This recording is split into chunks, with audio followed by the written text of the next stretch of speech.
Okay, this is adding a volume of a strong base with a volume of a weak acid. So one of the things you might want to do is to figure out at what point you are in the titration. So you can use MV equals MV to figure out what the volume of NaOH would be needed to reach the equivalence point and then compare it to that. So if we do on this side for the acid and this side for the base, and so the molarity of the acid is 0.5 molar and the volume of the acid is 20 milliliters, and we'll set that equal to the molarity of the base, which we know is 0.25 molar, but pretend that we don't know what the volume of the base is, and this would just give us what volume is needed for the equivalence point. So this gives us 40 milliliters, which is what we're adding. So what this tells us is that we are at the equivalence point of a titration.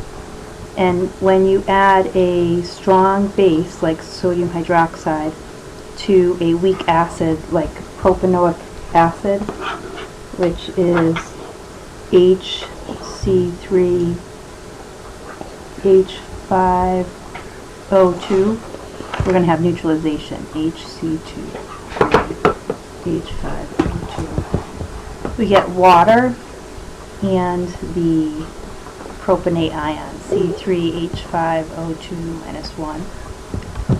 And so if we take the 40 mils of the 0.25 molar OH, that would give us 10 millimoles. So we're adding 10 millimoles of this, which this means this goes down 10 millimoles and this goes up 10 millimoles. And if you look at the propanoic acid, if you did 20 milliliters times 0.5 molarity, we get 10 millimoles of the propanoic acid. And so if this is going down 10, then all of this is gone, and we're replacing it with just the ion. So whenever we have a strong base and a weak acid titration, at the equivalence point, we just have hydrolysis. And so what we should look at is a equilibrium problem, where we take the conjugate ion, the C3H5O2 minus, add it to water. This will take the H away from the water to make C3H5O2, the H in front, plus OH minus. And so if we set up an ice table, we know that this here has 10 millimoles of it. And if we look at the volume that we're adding, we have to be careful with this. This here is going to be 10 millimoles over the new total volume of 60 milliliters,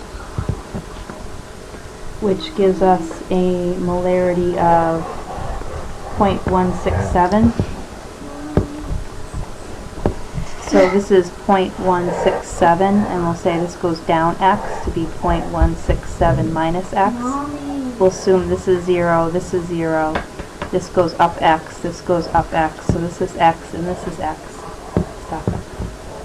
So this is going back to the problem we had last chapter, so it would be Kb equals the concentration of HC3H5O2 times the concentration of OH ions gives us the concentration of C3H5O2 minus. So the Kb of this, well, because it's a acid that it starts off with, we have to do 10 to the negative 14th divided by the Ka of that, which is 1.3 times 10 to the negative 5th equals x squared over 0.167 minus x.